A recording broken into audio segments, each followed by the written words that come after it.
पाहायला गेलो तर महाराष्ट्रात अनेक विषय सुरू आहेत आणि या विषयांचा थेट सर्वसामान्य नागरिकांच्या जीवनावर परिणाम होतोय। सध्या सुरू असणाऱ्या इस्रायल आणि इराक या दोन देशाच्या युद्धाचा परिणाम सिलेंडर गॅस आणि एलपीजी गॅसवर बसला आणि त्याचा फटका जो आहे तो सर्वसामान्य नागरिकाला सहन करावा लागत होता। आणि त्या विषय सुरू असतानाच आपण पाहिलात तर अशोक खरात नावाचा भोंदूबाबाचा एक प्रकरण समोर आला आणि त्याच्या अनेक व्हिडिओ क्लिप जे आहेत त्या सोशल मीडियावर व्हायरल झाल्या। त्याच्याच बरोबर मंत्री नरहरी झिरवळ यांचाही एक व्हिडिओ क्लिप आली आणि या सर्व ज्या घटना आहेत ते सध्या महाराष्ट्रात सुरू आहेत। सरकारने अर्थसंकल्प सादर केला। या अर्थसंकल्पात सर्वसामान्य नागरिकांपासून ते उद्योगांपर्यंत भरघोस असा निधी दिलाय। मात्र खरं तर पारावरच्या ज्या चर्चा असतात, आपण ज्या ठिकाणी आलो आहोत हा पार आहे गावाच्या उत्योकल गावाचा आणि या पारावर चर्चा आपण पाहिला तर सर्वसामान्य नागरिक जे आहेत ते गल्लीपासून ते दिल्लीपर्यंत करत असतात आणि याच पारावरच्या चर्चामध्ये आपण सहभागी होणार आहोत आणि नेमकं या सर्वसामान्य नागरिकांना या सुरू असणाऱ्या संपूर्ण महाराष्ट्रातल्या विषयावर काय वाटतं हे आपण जाणून घेणार आहोत। जरा मला जागा देता का बसायला? आपण पाहिलात तर संपूर्ण महाराष्ट्रात अनेक विषय चालू आहेत आणि संध्याकाळ झाली की पारावर अशाच पद्धतीची जी मंडळी आहे गावातील ती बसतात आणि त्या बसल्याच्या नंतर दिल्लीपासून ते गल्लीपर्यंत सर्वच विषय चर्चेला येतात। आणि आज आपण या सर्व मंडळीच्या मध्यभागी बसलेलो आहोत आणि ह्यांच्याकडून आता जाणून घेणार आहोत। मामा, तुमचं वय किती असेल आता? 75. 75 वर्ष आज तुम्हाला झाली। तुम्ही आता सध्या जी महाराष्ट्रात परिस्थिती चालू आहे, मला सांगा काय वाटतं हे बघून तुम्हाला नेमकं? आता हे भोंदूबाबा जे आहेत ह्यांच्याबद्दल असं आहे, जंगलामध्ये हे राहतात आणि राजकारणी लोक जे आहेत हे त्यांच्या पाठीशीच जातात आणि धार्मिक विषयाला कोणी येत नाही। आज समजा विठ्ठल मंदिर आहे, तिथं कोणी जाणार नाही पंढरपूरला, पण ह्या भोंदूबाबांच्या पाठीवर हे पुढारी लोक जातात, तिथं बाया घेऊन जातात, अनेक लोकांचा चर्चा करतात त्याच्यावर आणि त्याच्या ह्यानी त्यांचा विषय वाढवीत जातात का भोंदूबाबांचा। कारण का पुढारी गेला म्हटले तो सांगतो अमुक पुढारी आला होता का दुसऱ्या पुढाऱ्याला बोलवतो तो। अशा करून महाराष्ट्रामध्ये आपल्या जवळजवळ धार्मिक विषय जे आहेत ते कमी होत आले आणि भोंदूबाबाचे विषय वाढत चाललेले आहेत। हे कुठेतरी गव्हर्नमेंटनी बंद करावा। हे जंगलामध्ये जाऊन हे कुठेतरी झोडपात मंदिर बांधतात, तिथे राहतात आणि धार्मिक कार्याला लोक जात नाही, त्यांच्याकडे धावत जातात। आपण पाहिलं तर महत्वाचा मुद्दा त्याने उपस्थित केला की भोंदूबाबांच्या पाठी सध्या राजकीय लोक जे आहेत ती मागे पडलेली आहेत। तुम्ही देखील अनेक वर्ष या राजकारणात जवळून पाहिलात। आता सध्या जी राजकारणाची परिस्थिती आहे काय बघून वाटतं मनाला? मला तर असं वाटतं की सर्व पुढारी आहेत ना, हे एका माळ्याचे मणी आहेत। काही एकमेकाचं स्वार्थ साधण्याचा प्रयत्न करतात। त्या भोंदूबाबाला खरातला हे वाचवतात कोण? वाचवणारे हे आपले पुढारीच आहेत। त्यांना कोणी हे करतंय, सहाय्य करतंय। चांगल्या चांगल्या लोकांना त्यांनी लुटलं म्हणजे चांगल्या महिलांवर त्यांनी अत्याचार करा। पण महिलांना पण समजायला पाहिजे की हे काय, आपण कोणाकडे जातोय आणि काय करतोय। महिलांना प्रत्येक महिलाला समजला पाहिजे होता की आपण कुठे जातोय, कोण आहे हा आणि हा काय करतोय। तर तो त्यांचा उपभोग घ्यायचा आणि त्यांना नवी नवी वल्गना सांगायचा, काय हे करीत ते करीत, असा काहीतरी चर्चेला विषय आणत होता तो। आपण पाहिलं तर निश्चितच प्रत्येकाच्या मनात देवाविषयी आस्था असते, श्रद्धा असते। मात्र आपण कोणाकडे जातो हे पाहणं तेवढंच महत्वाचं आहे। तो माणूस कसा आहे, तो कशा पद्धतीने देवाच्या बद्दल आपल्याला सांगतो, मात्र त्याच्यातून त्याचा नेमका स्वार्थ काय आहे हे जाणून घेणं फार महत्वाचं आहे। आणि सध्या आपण पाहिलं तर युद्धजन्य आता परिस्थिती निर्माण झालेली आहे। इराक इस्रायल या दोन देशात युद्ध चालू आहे। याचा थेट परिणाम आता सर्वसामान्य नागरिकांवर काय झालाय, तुम्हाला काय वाटतंय तुमच्या नेमकं? युद्धाचा परिणाम खूपच भयंकर झालेला आहे। शेतकऱ्याचे इतके परिस्थिती खराब झालेली आहे यावर्षी की म्हणजे शेतकरी कर्जामध्ये साप बुडाला आहे। आम्ही कल्याणचे शेतकरी कलिंगड चांगल्या प्रमाणात पिकवतो आणि चांगल्या भावात विकू अशा आशेने आम्ही शेती करतो। परंतु यावर्षी विचित्रच सर्व हे झालेलं आहे आणि शेतकरी पार रसातळाला गेलेला आहे यावर्षी. ह्या वर्षी काय लागवड केलेली तुम्ही आणि काय फायदा भेटला त्याचा? फायदा जाऊ द्या, कलिंगड लावतो आम्ही, फायदा जाऊ द्या, मुदल पण होणार नाही, उलट आमचे पैसे म्हणजे 4-4, 5-5 लाख तोटा होणार आहे आम्हाला ह्याच्यामध्ये. का असा तोटा का? दरवर्षी फायदा होतो, ह्या वर्षी तोटा का झाला नेमका? व्यापारी येत नाही, व्यापारी दाखवतात युद्धाकडे बोट दाखवतात, मग युद्धामुळे आम्हाला माल जात नाही परदेशामध्ये, माल हात पडलाय. आणि आम्ही वारंवार सरकारी मागणी करतो, आम्ही शेतकरी भाजीपाला पिकवतो. आज परिस्थिती बघायला गेलो तर शनिवार रविवार पूर्ण महाराष्ट्र कोकणात येतो, पण आम्हाला शीतगृह असल्यामुळे माल ठेवता येत नाही. आम्ही मागणी सरकारला करतो, आम्हाला शीतगृह द्या, आम्ही भाड्याने माल ठेवू, शनिवारावर विक्री करू आणि चांगले पैसे कमवू. पण शेतकऱ्यांच्या गुन्ह्याचं लक्षच नाही पुढाऱ्यांचा. खरं आहे, युद्धजन्य परिस्थिती निर्माण झाल्यावर त्याचा थेट परिणाम जो आहे तो शेतीवर पडला आहे आणि कलिंगड लागवड करणाऱ्या शेतीचा जो निघालेला माल आहे तो परदेशात जात नाही आणि मोठा नुकसान जो आहे तो आता शेतकऱ्याला या ठिकाणी सहन करावा लागत आहे. सध्या एकंदरीत महाराष्ट्राची आपण परिस्थिती बघितलीत, तुम्ही खूप वर्षापासून महाराष्ट्राला पाहता, नेमकं काय वाटतंय आता ही परिस्थिती पाहून?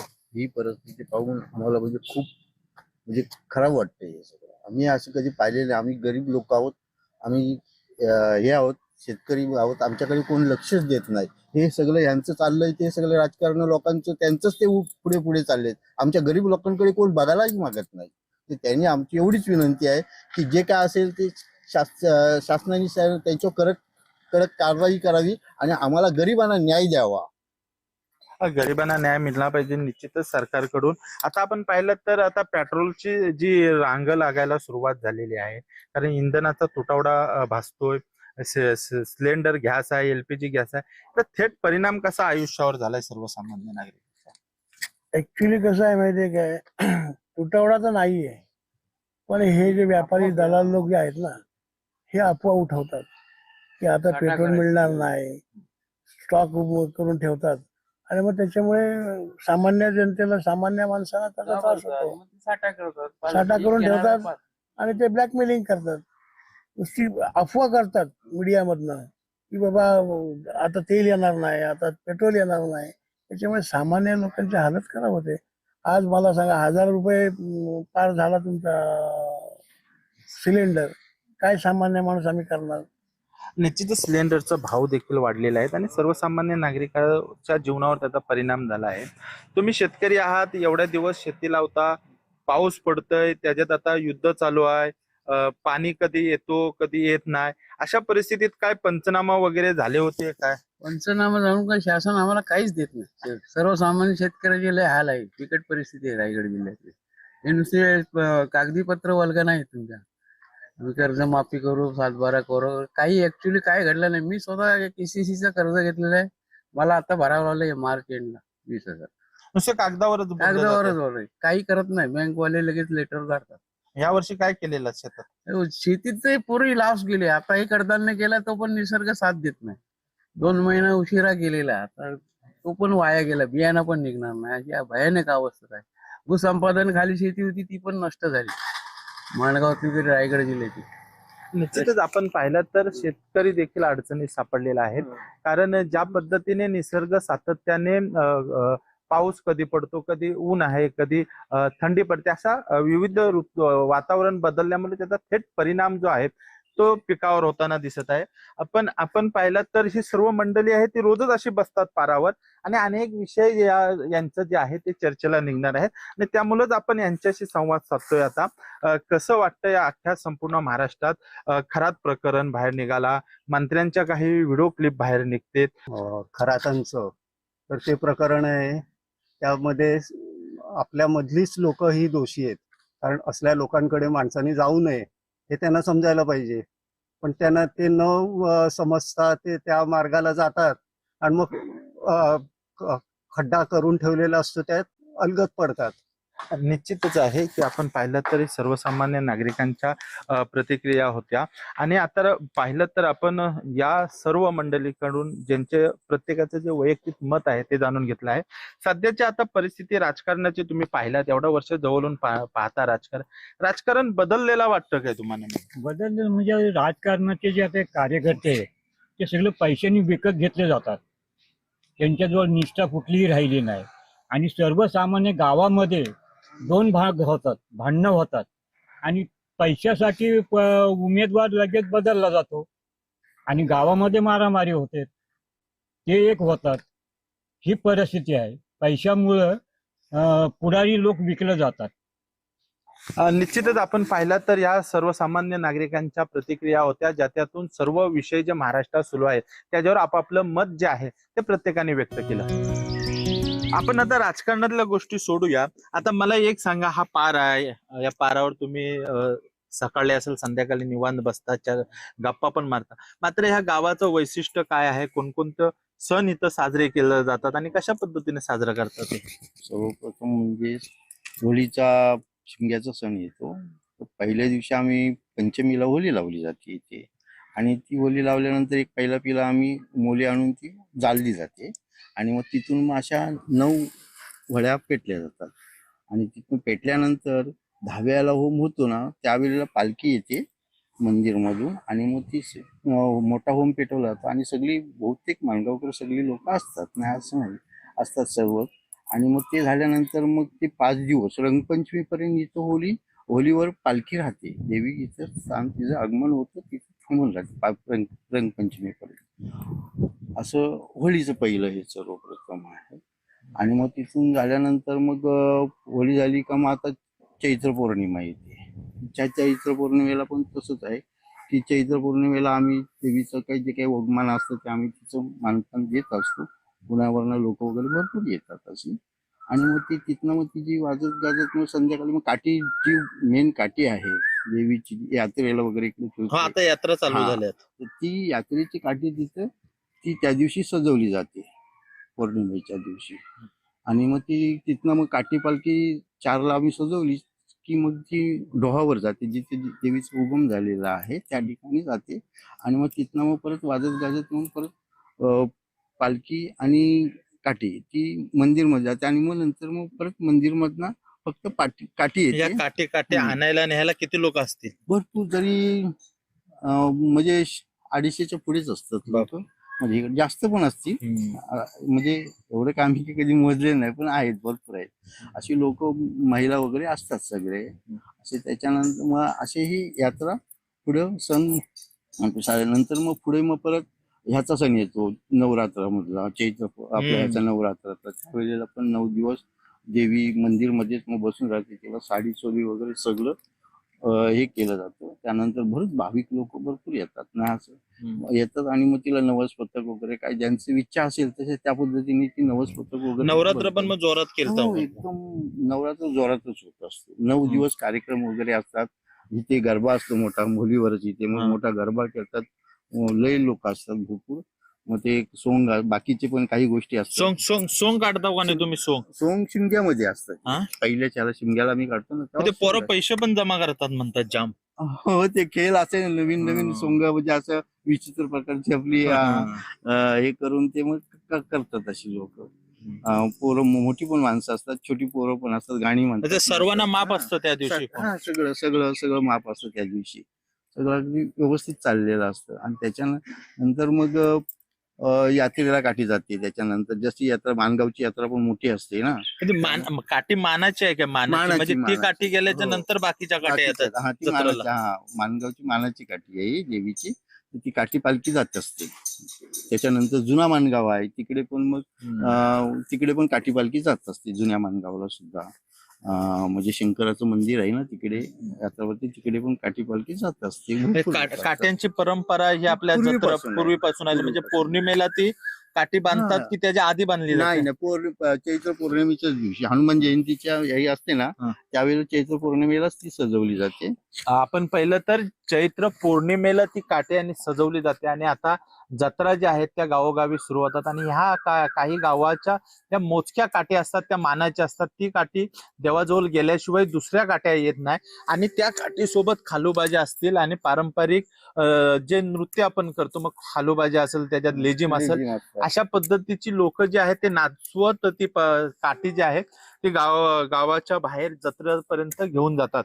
मला काका सांगा एक, आता तुमचा हा गाव आहे, देवी तुमच्या इथली आहे, ती फार म्हणतात भाविकांना पावणारी आहे, लाय दुरून दुरून लोक येतात. काय देवीचं नेमकं नाव आहे आणि कशी तिची पूजा केली जाते? ती पूजा अशी होते की देवीचं नाव वाकडाई वाकडाई. वाकडाई आणि ते त्याच्यामुळे सर्वांना पावते नवस वगैरे बोलतात.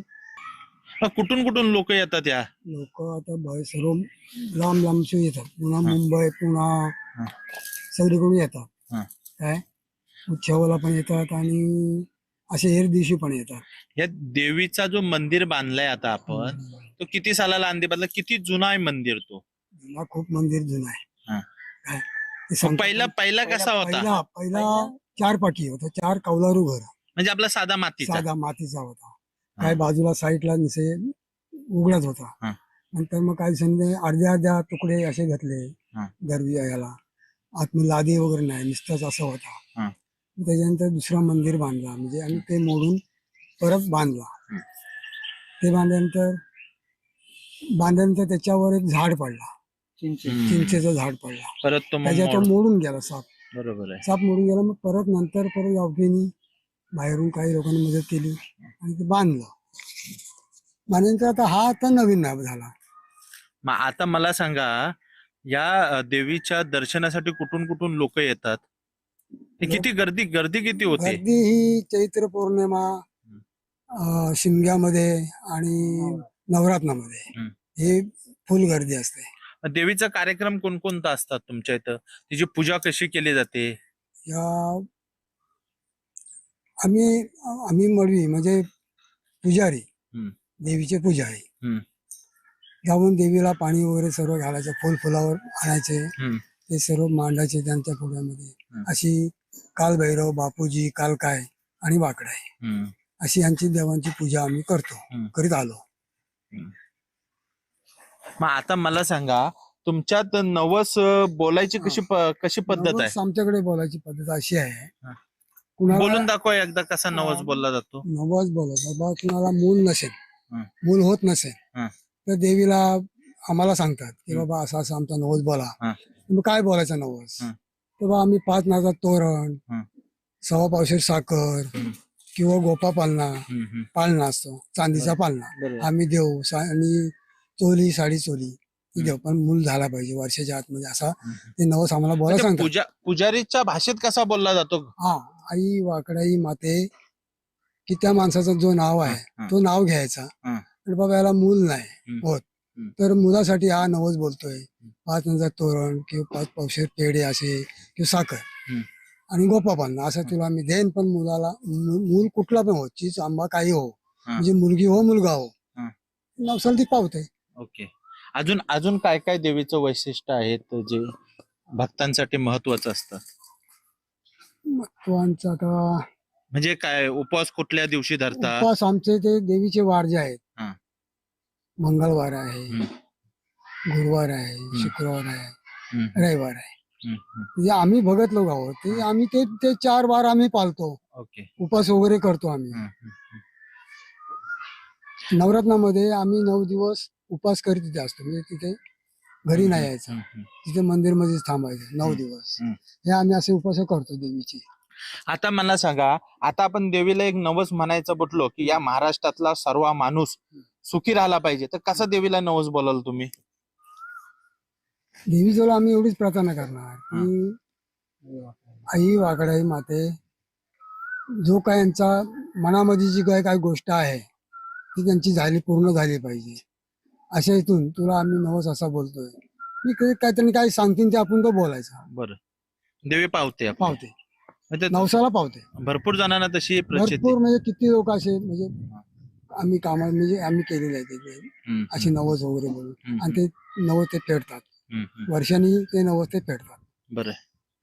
आपण पाहिलं तर नवसाला पावणारी जी देवी आहे आणि हा सर्व जो परिसर आहे, ह्याच्या आजूबाजूची जी ग्रामस्थ आहेत ते दरवेळेला देवीचा जो वार आहे त्या वेळेला जे आहे ते दर्शनासाठी येत असतात. आणि मोठा उत्सव जो आहे तो पालखी वगैरे काढण्याचा तो मोठ्या पद्धतीने गावकरी जे आहेत ते साजरं केलं जातात. मला एक सांगा, कशा पद्धतीने आता गावातली ग्रामस्थ तुम्ही एकत्र राहताना कसा उत्सव केला जातो?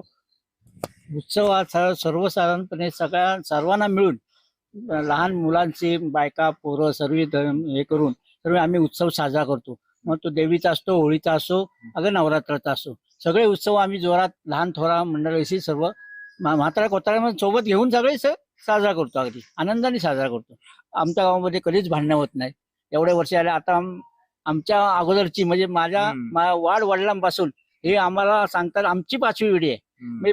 आमची 5वी पिढी म्हणजे मग आता या सणासुदीला काय पोरांसाठी क्रिकेट बिकेट काय स्पर्धा क्रिकेटच्या ठेवता का स्पर्धा वगैरे असतात ना आमच्या. आताच झाली आमची क्रिकेटच्या स्पर्धा.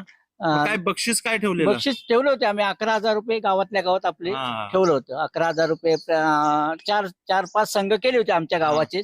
आणि त्याच्यामध्ये महिलांसाठी काय? महिलांसाठी त्यांचे उंच उडी, लांब उडी, नंतर होलीमध्ये ते अशा नाही, ते वाढतात नवरात्र- वाढतात ती रशी बिशी ते नवरात्रामध्ये आम्ही नवरात्रामध्ये हा, खेळतात. नवरात्रामध्ये ते कार्यक्रम सर्व. नवरात्र पण जोरात हा, तुमचे. नवरात्र पण सगळे कार्यक्रम आम्ही जोरातच करतो हा. अगदी सर्व. अजेश नाडकर, जय महाराष्ट्र न्यूज, रायगड.